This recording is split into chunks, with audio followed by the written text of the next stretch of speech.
Şengün. I play with some. I play with some bigs that are great at what they do. Great role playing bigs that can guard in the post, but that could set great screens.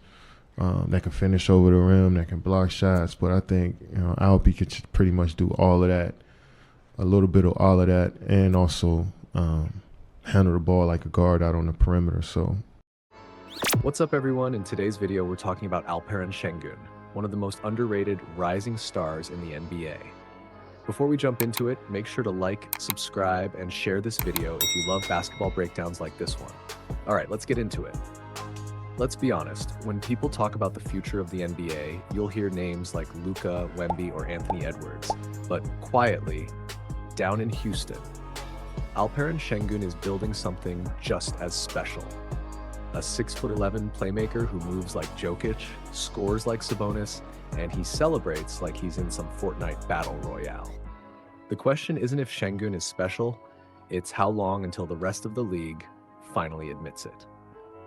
Coming out of Turkey, Şengün wasn't supposed to be this good this fast. Most scouts saw him as a high IQ role player, someone who could give you solid minutes but nothing spectacular.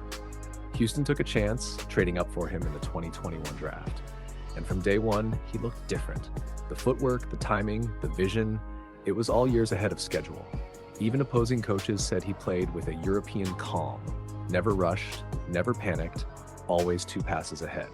But the adjustment wasn't easy.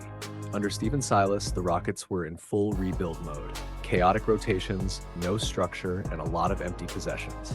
Hey, Coach. Tough one as the streak kind of continues. Did you feel your team getting, tight at all down the stretch? Do you feel like the weight of these losses is kind of building?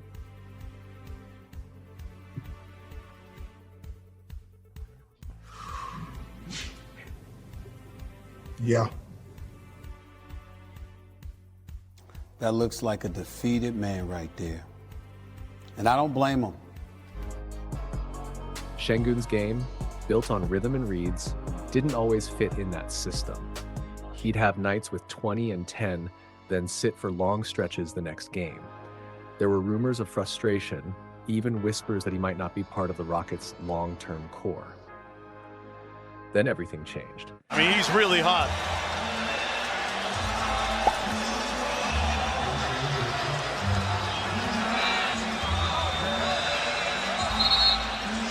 Şengün is out too. He's got ejected.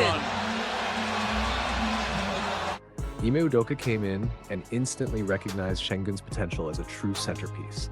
He gave him the freedom to initiate offense, call his own sets, and become the engine of the team. That trust unlocked everything. Suddenly, Şengün was putting up near triple doubles, breaking down defenses with behind-the-back passes and finishing with finesse around the rim. Fans started calling him Baby Jokic, and honestly, it wasn't a stretch. Last season, Şengün averaged around 21 points, 9 rebounds, and 5 assists on elite efficiency. He ranked top 10 among centers in touches per game and top 5 in assist rate. But here's the wild part. He was still just 21 years old. Those numbers put him in company with names like Jokic, Embiid, and Sabonis, players who had years of development before reaching that level. Şengün's doing it while still adjusting to the NBA's speed. What makes him so fun to watch is how he blends old school post play with modern spacing. He'll bully you on the block one possession, then throw a no-look dime to the corner the next. He plays with flair, but never for attention. It's just natural instinct. Even star teammates have admitted when the offense runs through him, it just flows better. And if you look closely, you can see how he's slowly becoming the emotional leader of this young Rockets squad. Inside the locker room, Şengün's presence is undeniable. He's not the loudest guy, but his energy sets the tone. Teammates talk about how he keeps things light but competitive, how he never complains about touches, and how he genuinely celebrates others' success. That's rare for a player this young, especially one clearly on the rise. Udoka's been public about it. He believes Şengün can be the foundation of a winning culture. And yet, national media still barely mentions him. Maybe it's because he's in Houston, or maybe it's because he doesn't fit the flashy highlight mold. But basketball minds, the real hoopers, they know. Kevin Durant called him special. Jokic said he sees himself in Şengün's game. Even opposing announcers can't help but smile when he starts orchestrating an offense like a point guard in a center's body. The Rockets are building something. And it's interesting how things came full circle. When they first drafted Jalen Green, he was supposed to be the face of the rebuild, the explosive scorer who'd bring Houston back to relevance. But as the seasons went on, the team struggled to find consistency. Green had flashes of greatness, but his decision-making and efficiency never quite matched the hype. Eventually, the organization had to make a choice, trading Jalen Green and reshaping the core around Şengün. And when Kevin Durant was brought in during that blockbuster trade, it sent a message to the entire league. The Rockets weren't rebuilding anymore. They were ready to compete. And more importantly, they were putting their trust in Şengün as the foundation of that new era. When a team brings in a superstar like KD but still runs the offense through their young center, that tells you everything about who they believe in long term. Behind the scenes, the Rockets have gone all in on making sure Şengün's ready for that next step. The team adjusted his training routine heading into this season. More emphasis on stamina, lower body strength, and mobility drills to handle heavy minutes without slowing down. They even brought in a specialized nutritionist to help him manage recovery and energy levels through an 82-game grind. Şengün's diet now includes a mix of lean proteins, Turkish home-style grains, and hydration cycles tailored to his nightly workload. The coaching staff also worked with him on specific routines: early morning core sessions, underwater resistance training, and daily post-up footwork breakdowns designed to mirror real game fatigue. They want him to move like a guard even after 30 minutes of game time, and it's starting to show. Off the court, Şengün's just as active. He's been seen frequently giving back to the Houston community, from youth basketball camps to partnering with local food drives and children's hospitals.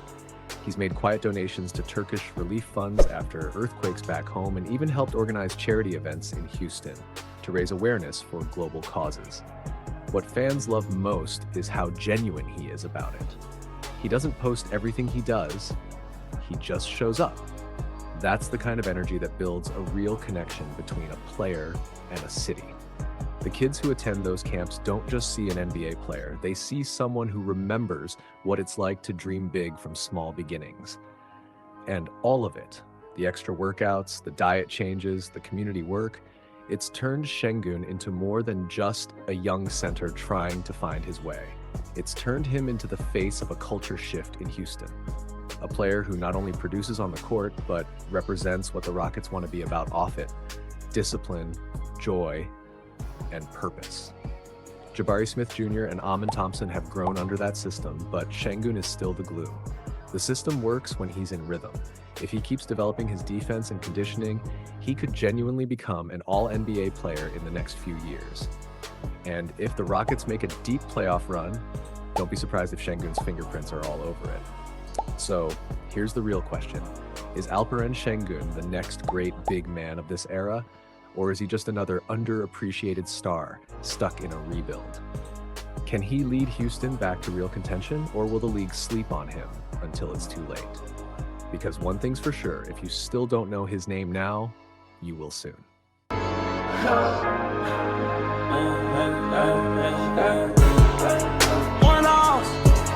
One off, can settle, gotta run off.